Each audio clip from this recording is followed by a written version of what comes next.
3절 무지한 말로 이치를 가리는 자가 누구니이까.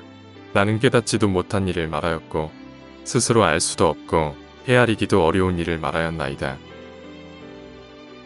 6절 그러므로 내가 스스로 거두어들이고 띠끌과 제 가운데에서 회개하나이다.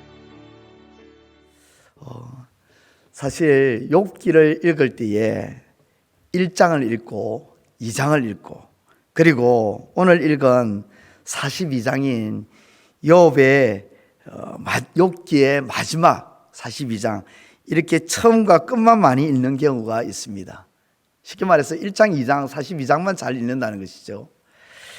그렇게 읽다 보니까 욥의 처음 시작은 욥의 고통과 욥의 고난으로부터 시작했고 욥의 마지막은 우리가 눈으로 볼 때 또 읽었지만 욥의 재산이 회복되고 건강이 회복되는 것으로 끝이 나는 것처럼 딱 인식이 바뀌어버립니다.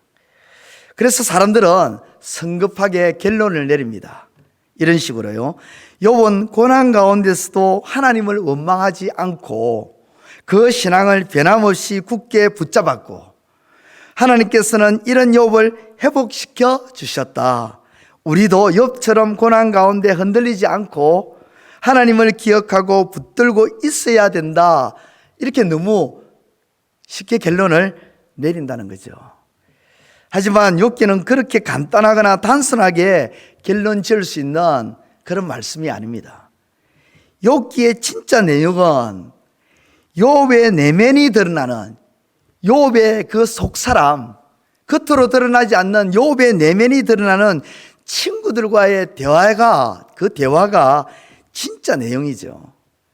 그 대화의 내용을 살펴보면 욥의 문제는 욥은 자기의에 굉장히 집착한 사람이었다는 것을 우리는 지금까지 42장까지 말씀을 쭉 훑어오면서 그것을 충분히 우리는 발견했습니다. 왜냐하면 아무리 자기 자신을 살펴봐도 죄가 없어 보였기 때문이죠. 왜 내가 이런 일을 겪어야 하는지, 왜 나에게 이런 일을 주어져야 하는지에 대해서 하나님의 섭리, 하나님이 하신 일에 대한 강한 부정을 욥은 자신의 입을 통해서 쏟아내고 있었습니다. 욥은 그랬어요. 아무리 살펴봐도 죄가 없어요. 아무리 살펴봐도 자신에게 문제가 있어서 이런 일이 생겼다고 하는 도저히 그것이 답이 안 나오는 거예요. 그러니까 하나님의 섭리와 하나님이 하신 일에 대해서 강한 부정을 가지고 자신이 의로움을 주장했던 것이죠. 그리고 욥이 대화를 거듭해 가면서 욥의 신앙의 그 민낯이 드러나고 있는데 하나님에 대한 불평과 불만을 우회적이거나 또는 직접적으로 계속해서 쏟아내고 있습니다. 욥의 친구들의 문제도 분명했죠. 욥의 친구들은 욥에게 찾아와서 네가 이렇게 된 것은 이유가 있다. 그 이유는 다른 것이 아니라 죄다. 그렇게 이야기하죠. 죄를 찾아보고 네가 생각지도 못하고 네가 알지도 못하는 그런 죄가 있다. 그러면서 그 죄를 찾아보고 그 죄가 있으면 회개해라. 분명히 있다. 숨기지 마라. 라는 식으로 인과율에 의한 신앙을 계속 욥의 친구들은 욥에게 강요했습니다. 이때 하나님께서 드디어 폭풍 가운데 나타나셔서 욥에게 말씀하십니다. 온 세상 만물을 보라. 그렇게 말씀하시면서 이 세상 만물의 섭리를 네가 아느냐? 내가 이 세상을 창조할 때 너는 어디에 있었느냐? 하나님은 그렇게 말씀하시면서 이 세상 만물의 이치도 모르면서 너의 인생에 일어난 일을 함부로 판단하는 자가 누구냐? 너는 그렇게 생각해도 되겠느냐? 하시며 욥을 하나님께서 책망하셨습니다. 또 하나님은 하나님의 피조물들 가운데 베헤못과 그리고 리워야단 같은 것들을 예로 들면서 이것도 네가 통제하지 못하면서 그런 것들에 대해서 무서워 벌벌 떨고 어떻게 함부로 할 수도 없으면서 이런 것을 지으신 하나님을 감히 원망하고 터집잡고 불평한단 말이냐. 하나님은 그렇게 욥을 나무라시고 책망하셨습니다. 그 하나님의 책망 앞에서 욥은 입이 10개가 있어도, 아니 그 10개보다 더 많은 입을 가지고 있다 할지라도 입을 뗄 수가 없었습니다. 고개를 들 수가 없었습니다. 그래서 오늘 욥기 마지막 장에서 욥은 하나님께 어떤 모습을 보이고 있냐 하면 철저하게 회개하고 있습니다. 3절 말씀 우리 같이 한번 읽어보도록 하겠습니다. 3절입니다. 시작. 무지한 말로 이치를 가리는 자가 누구니이까? 나는 깨닫지도 못한 일을 말하였고 스스로 알 수도 없고 헤아리기도 어려운 일을 말하였나이다. 욥의 회개의 핵심 내용입니다. 내가 수많은 말을 내뱉었는데, 내가 수없이 많은 말을 했고 나는 내가 어렵다고 생각했는데, 사실 하나님을 만나고 나니, 눈으로 주를 배웠고 나니 나는 아무것도 모르고 내뱉은 말이었습니다. 이치도 깨닫지 못하고 하나님을 안다고 했습니다. 용서해 주옵소서 라는 회개를 하나님께 지금 욥이 드리고 있는 것이죠. 그리고 자신의 존재를 인정합니다. 회개만 한 것이 아닙니다. 6절 말씀 보면요, 그러므로 내가 스스로 거두어 드리고 티끌과 제 가운데에서 회개하나이다. 지금까지 내뱉었던 말들을 거두어 드립니다. 티끌과 제 가운데에서 회개한다는 말은 자신의 존재를 인정한다는 것입니다. 인간은 원래 먼지였습니다. 티끌이었습니다. 원래 하나님께서 인간을 지으실 때에 흙으로, 티끌로, 먼지를 인간으로 지으셨기 때문에 회개할 때 자신의 존재, 그 존재의 권한을 지금 욥은 하나님 앞에서 그것을 시인하고 인정하고 있는 것이죠. 나는 하나님 먼지 같은 존재입니다. 티끌 같은 존재입니다. 먼지 같은 존재로 만들어진 내가 영원하시고 존귀하신 하나님을 안다고 판단했던 것이 하나님 나의 죄였습니다. 하나님 용서해 주십시오. 나는 원래 먼지 같은 존재였습니다. 자신의 존재를 인정하고 있는 것입니다. 하나님은 이런 욥의 회개를 있는 그대로 다 받아주셨어요. 그리고 하나님은 욥을 회복시켜 주시는데 욥의 친구들을 통해서 욥을 회복시켜 주십니다. 8절입니다. 그런즉 너희는 수소 7과 순얏 7을 가지고 내 종 욥에게 가서 너희를 위하여 번제를 드리라. 내 종 욥이 너희를 위하여 기도할 것인즉 내가 그를 기쁘게 받으리니 너희가 우매한 만큼 너희에게 갚지 아니하리라. 이는 너희가 나를 가리켜 말한 것이 내 종 욥의 말같이 옳지 못함이라. 여기 내 종 욥이 너희를 위하여 기도할 것인즉 내가 그를 기쁘게 받으리니 너희가 우매한 만큼 너희에게 갚지 아니하리라. 여기서 하나님께서 핵심으로 삼으신 것은 욥의 역할이었습니다. 하나님이 욥을 중보자로 삼으셨다는 것입니다. 욥의 친구들과 하나님 사이에 다리 역할로 욥을 사용하신 것입니다. 그래서 욥이 하나님께 기도하면 너희들의 죄를 내가 용서해 주겠다고 말씀하셨던 것입니다. 하나님은 이렇게 함으로 깨어졌던 인간관계, 욥과 친구들의 그 관계가 깨어져 버렸잖아요. 그 깨어진 인간관계를 다시금 회복시켜 주셨습니다. 사실 하나님이 폭풍 가운데 나타나시기 전까지만 해도 욥과 욥의 친구들은 서로 말도 하지 않을 만큼 완전히 관계가 틀어져 버렸습니다. 물론 그전에는 욥의 친구들과 욥의 그 관계가 틀어지지 않는 관계였습니다. 그런데 어느 순간부터 틀어져 버렸죠. 어느 순간부터요? 욥의 친구들이 욥을 정죄하는 순간부터요. 서서히 금이 가더니 마침내 틀어져 버렸습니다. 깨어져 버렸습니다.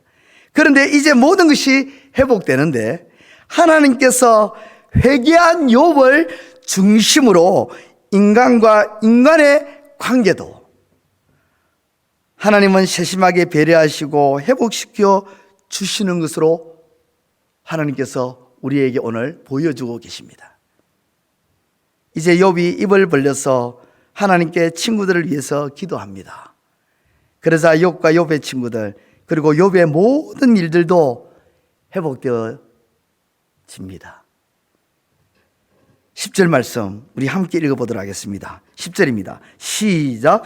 욥이 그의 친구들을 위하여 기도할 때 여호와께서 욥의 공경을 돌이키시고 여호와께서 욥에게 이전 모든 소유보다 갑절이나 주신지라. 아멘. 여기서 우리는 모든 것을 제자리로 돌려놓으시는 하나님의 놀라운 은혜를 보게 됩니다. 제자리로 모든 것을 다 돌려놓으셔요. 하나님께서 그런 은혜를 보여주고 계십니다. 욥이 자신을 위해 기도하고 자신을 위해서 변명하고 자신의 의를 강조하고 하나님을 트집잡고 불평했을 때 더 깊은 수렁으로 빠져들었는데 이제 욥이 그의 친구들을 위해서 기도할 때에 하나님께서는 욥의 공경을 돌이켜 주시고 그의 모든 소유를 회복시켜 주셨다는 것입니다. 여기서 우리는 귀한 진리를 하나 깨닫게 되는 것이죠. 큰 교훈을 하나 얻게 되는 것입니다. 모든 것이 제자리로 돌려지는 이 하나님의 은혜가 어떠할 때 일어나 버렸느냐. 욥이 그 친구들을 위해서 기도할 때 하나님께서는 욥의 공경을 돌이켜 주시고 모든 것을 제자리로 다시 돌려놓아 버렸습니다. 우리는요 항상 내 문제에만 집착하고 있고 내가 가진 문제에만 빠져 있는데 사실 우리 주변을 돌아보면 나로 인하여 깨어진 관계들, 나로 인하여 부서진 관계들이 얼마나 많은지 모릅니다. 이 모든 관계들 가운데서 내가 먼저 그들을 위하여 기도하고 공경을 돌이키도록 하나님께 중보할 때 하나님께서는 오히려 내 문제를 해결해 주심을 오늘 말씀을 통해서 우리에게 깨닫게 해주시고 있습니다. 우리가 욥기의 길고 긴 대화들을 통해서 이제는 정리하고 깨달을 수 있는 것, 그것은 하나님 앞에 어려운 인생은 단 한 사람도 없다는 사실. 어려워 보일 뿐이지, 괜찮아 보일 뿐이지, 신앙이 좋아 보일 뿐이지 우리 모두는 어떤 존재냐? 먼지 같은 존재들이고 티끌 같은 존재들이라는 것입니다. 우리는 이 사실을 꼭 기억하고 우리는 하나님 앞에 매일 회개함으로 나아가야 될 줄 믿습니다. 하나님, 저는 원래 먼지요, 먼지 같은 티끌 같은 존재입니다. 그런데 이런 존재가 어떻게 하나님께서 하시는 크고 놀라운 일들을 다 할 수 있겠습니까? 저는 다만 하나님 앞에서 순종할 뿐입니다. 어떤 일을 명령하시든 저는 하나님께 순종하겠습니다. 이제 더 이상은 불평하지 않고 원망하지 않겠습니다. 이런 결단이 중요할 줄 믿습니다. 또한 내 문제에만 빠져있지 않고 주변 친구들, 주변 사람들, 관계가 어그러진 사람들, 그들을 위하여 기도할 때에 하나님은 나를 붙여주셔서 저들을 위해서 기도하고 그 기도를 통해서 하나님께서 모든 것을 제자리로 돌려놓아 주신다는 사실, 이 사실을 기억하고 오늘도 하나님의 자녀로서 하나님의 백성으로서 이 땅 가운데서 빛을 드러내시며 살아가시는 저와 여러분들의 삶이 되시기를 우리 주님의 이름으로 축원드립니다. 기도드리겠습니다. 하나님, 이제 오늘 받은 말씀으로 함께 기도하겠습니다. 하나님 앞에 모든 인생이 의로울 뿐, 괜찮아 보일 뿐, 모두가 티끌과 같은 자들임을 알고 겸허히 순종하며 나아가게 하소서. 내 문제에만 빠져 있지 않고 주변 사람들의 문제를 위해 기도할 때 나의 모든 문제가 회복된다는 사실을 기억하며 기도하게 하소서. 함께 기도하겠습니다.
이제 오늘의 기도 제목을 가지고 합심하여 기도하도록 하겠습니다. 첫 번째 기도 제목입니다. 우리는 어제 예배를 통해 하나님의 말씀을 받았습니다. 유치부로 시작하여 유초등부, 청소년부, 청년부, 그리고 장년부까지 받은 말씀을 기억하게 하시고 그 말씀으로 살아가는 이번 한 주가 되게 하여 주옵소서. 함께 기도하겠습니다.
두 번째 기도 제목입니다. 유초등부 해피데이를 통해 충만한 은혜를 부어주신 하나님께 영광과 찬송을 올려드립니다.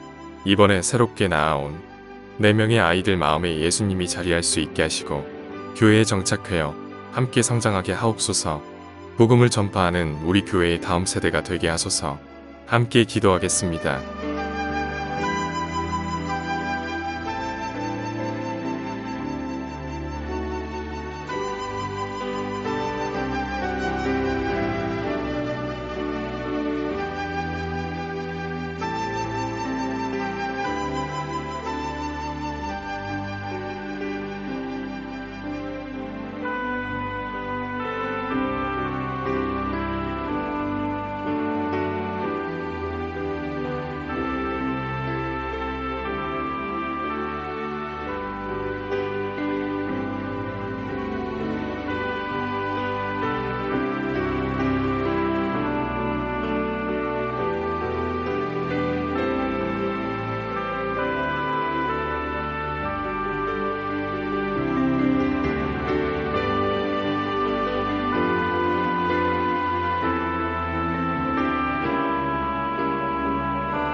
세 번째 기도 제목입니다.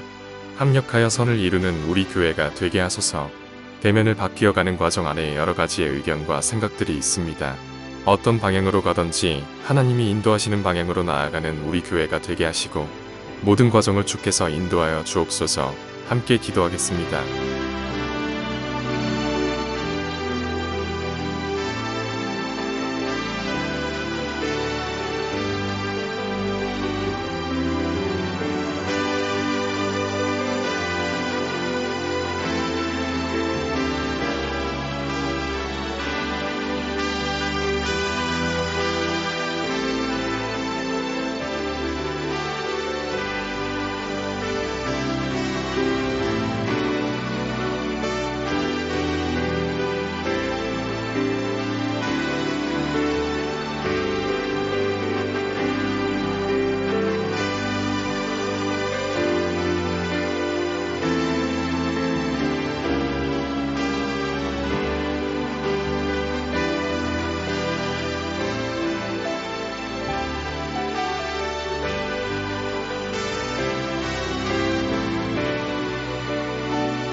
이제 개인의 기도 제목을 가지고 하나님 앞에 기도하시기 바랍니다.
수고하셨습니다.